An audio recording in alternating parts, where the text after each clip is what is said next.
Hi, everybody. Today is World Philosophy Day, and it is an important day for me because in the wake of losing my mother in 1992, I embraced two types of readings, those that came from philosophy and the other ones that came from literature, more specifically dramatic literature. And the combination between the two philosophical concepts and dramatic concepts couldn't have been more soothing. I immersed myself into reading because nothing made sense. And I appreciate all the readings, except for one philosopher whom once I gain a little bit of distance after maybe, I don't know, a few years passed, I discovered that this particular philosopher was such a hypocrite. I'm not going to reveal his name. He was Romanian, like I am.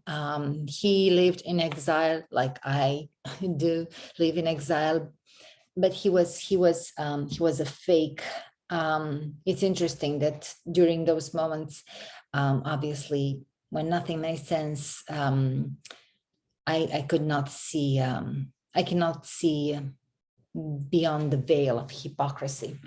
But you give yourself time and you re-examine certain things, and some answers or some discoveries are not pleasant, but we have to incorporate them into our self-realization, I guess. I'm using a dramatic concept. Anyway, today's World Philosophy Day, and I planned to do with my students or to apply the Socratic method in three ways. The first one is a very easy way. I start with a simple question: what could be love between two people?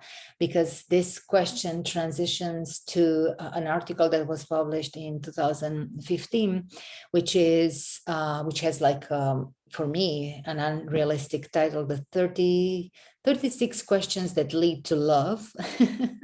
The skeptic in me is like, okay, whatever.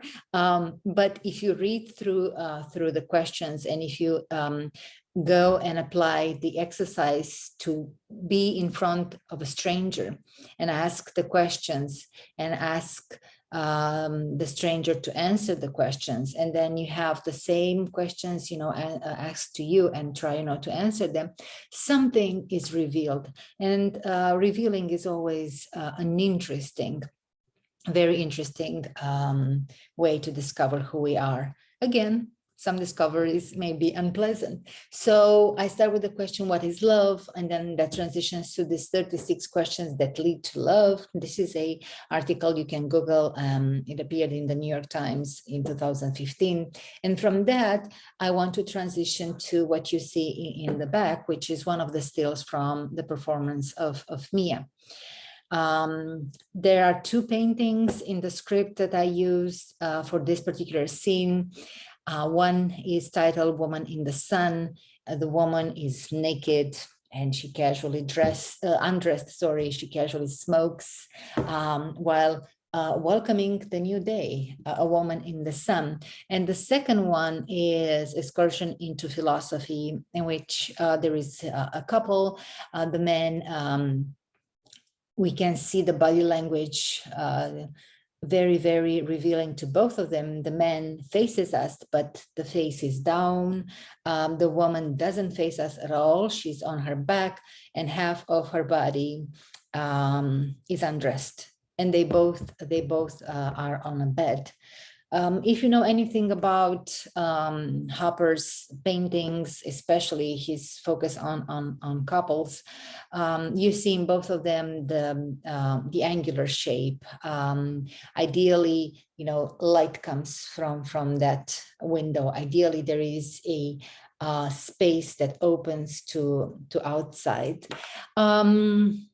Now, the paintings that are introduced in my play Mia is part of Staging Breast Cancer. It had its premiere in New York just recently at Here Art Center, directed by Handanos Bilgin. And in this particular exercise that I asked students was, what could be the dialogue?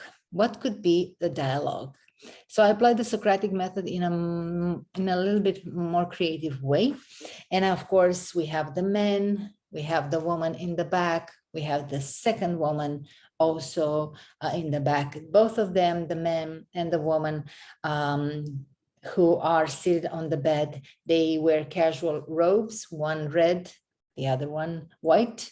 And of course, the only one who is standing up, the woman, she wears a dress. And it was interesting to discover during World Philosophy Day how they interacted to this image. Obviously, I didn't say anything about its background, how this actually belongs to something I'm very familiar with. I have worked years and years on the script. We just had the premiere of the play. So I didn't share that information because I thought that was completely irrelevant. And it was interesting to discover that one student said, I could not start with dialogue until I try, to understand the composition, the elements. And the woman in the back in yellow, she is the only one smiling. And both of these, the red and the yellow are primary colors. So I thought that was an interesting juxtaposition. And it's definitely an interesting juxtaposition. I provided the dialogue, I provided the conflict in the play. There's definitely the man, as you can see, doesn't face the woman. He doesn't face us either. And the woman has the same body language because she doesn't face us. She doesn't face him either. So there is the tension. But it was the director's vision to introduce this lovely woman in the back to kind of, instead of opening a window to let the light come into a space, to let somebody else step into that space. And actually, I'm going to share this because it was absolutely original, interesting, creative. The woman in yellow is actually wearing the color because she is or represents for a few fleeting seconds a woman in the sun. So I liked when students said this idea of, the primary colors and how they are juxtaposed. And one student said that red could be understood as provoking furious reactions, although obviously you look at the man, he seems to be in a trance, he seems to be not responding, etc. So he doesn't, the face at least doesn't suggest being angry, but the color of the robe could be understood differently. And then we have the woman here who is definitely on top of both of them because she's standing up and she wears yellow. And a student said, usually when I think of yellow or when I see yellow, I am happy. I feel the warmth inside my body.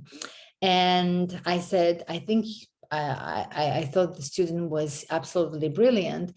And we also see, we look at the faces, and the woman standing up is not only ready to do something, maybe split the tension between the two, or the silence between the two, or the fact that they are completely unresponsive. And she has a smile. The smile on a face is always something so powerful. Going back to when I immersed myself into reading philosophy and reading plays, I have always loved to not only smile, but laugh. And I have always made other people laugh because of my clumsiness, or because of my, I don't know, a witty comment, because of who I am. I like to stand up and I like to laugh. And the woman smiling here is definitely bringing this kind of intense joy in my body, because I know what's happening in the script. And you can guess, and she is just interrupting the script in a very, very cool, original, needed way. today, again, World Philosophy Day. Enjoy not only today, but the rest of the days. I don't believe in carpe diem, but I believe in everything flows. That's the nature of my sign. I am water, a water sign, and I cannot be contained. So that's it. Bye.